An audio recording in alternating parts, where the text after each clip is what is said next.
Bueno, en primer lugar, nosotros hemos evaluado esta decisión del presidente Nicolás Maduro y estamos convencidos que se ajusta a derecho. O sea, está obligado el gobierno nacional a producir una respuesta constitucional en el marco de una agresión multifacética de orden económica, política, diplomática y hasta militar en que se encuentra el pueblo venezolano. Hay una agresión contra el pueblo venezolano.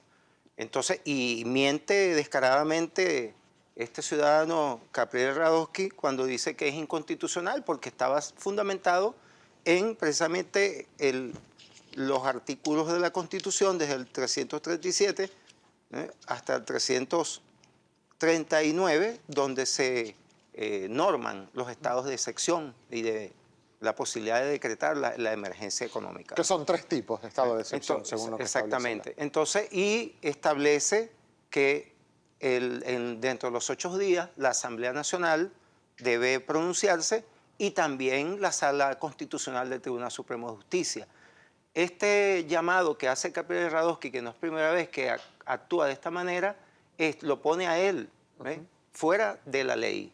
Él estaría llamando a insurgir contra una decisión que tiene un fundamento absolutamente constitucional. Pero no debe extrañarnos porque este ciudadano es parte del plan que está desarrollándose. Un plan que tiene su factura originalmente, su autoría fundamentalmente en una concepción del Departamento de Estado norteamericano y del Pentágono para desestabilizar al gobierno venezolano y producir su derrocamiento. Señor Eusebio, usted dice que tratar o convocar a desconocer el decreto de excepción, de estado de excepción y de emergencia económica es ponerse al margen de la ley. Usted tiene más de 20 años dentro del Partido Comunista. En anteriores oportunidades, el Partido Comunista fue de los primeros partidos en Venezuela que se oponía a la aplicación de estados de excepción en Venezuela, e incluso muchos de sus dirigentes llamaron a desconocer estados de excepción en Venezuela.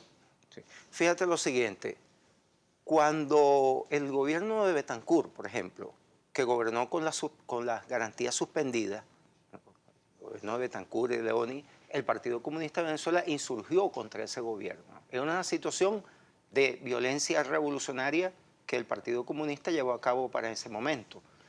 Pero además de eso, lo hizo esa política de gobernar, ese gobierno fuera sin apego a la Constitución que hizo Betancur, suspendiendo las garantías, atentando contra la vida, asesinando dirigentes comunistas. Recordemos el caso de Alberto Lovera y muchos otros militantes comunistas.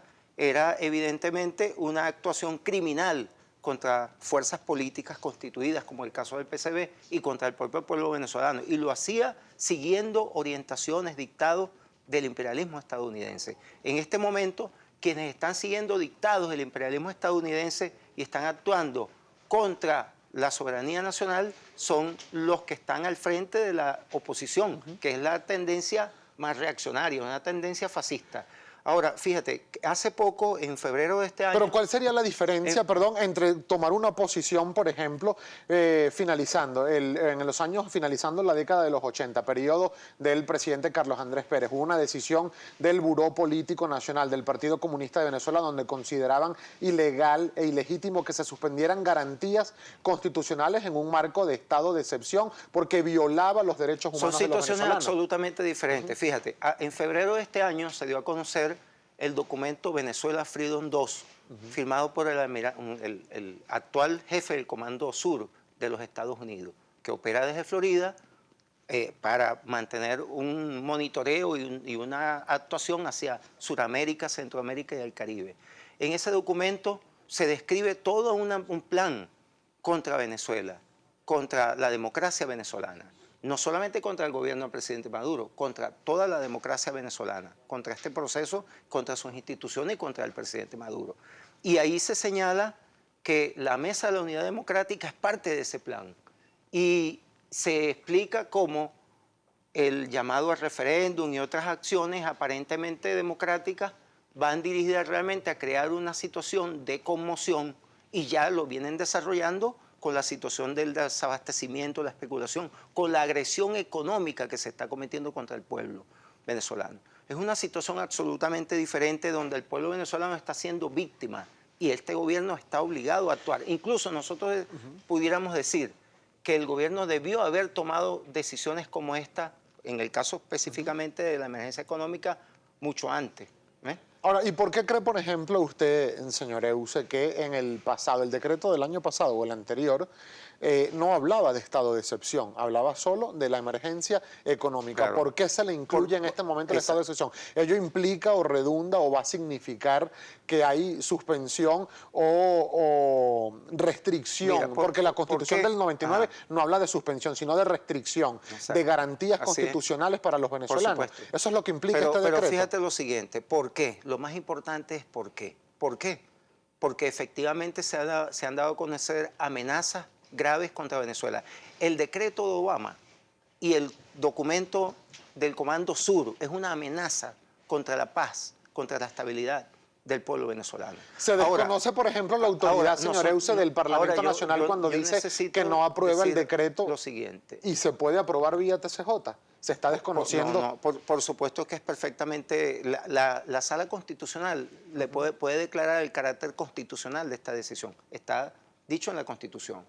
Entonces, ahora, fíjate lo siguiente. Nosotros consideramos que frente a esta situación que está en desarrollo en Venezuela, donde fuerzas económicas como el Grupo Polar, por ejemplo, el Grupo de Empresas Polar y otros grupos económicos, y la ofensiva política que desarrolla el sector fascista de la oposición, frente a toda esta situación, nosotros consideramos que es necesario que el gobierno venezolano más bien reoriente su política económica, incluso su política social, su política laboral, para fortalecer al proceso bolivariano. ¿En qué consiste esa reorientación? Me lo va a comentar al regreso de la breve pausa. ¿En qué consiste esta reorientación? Perfecto.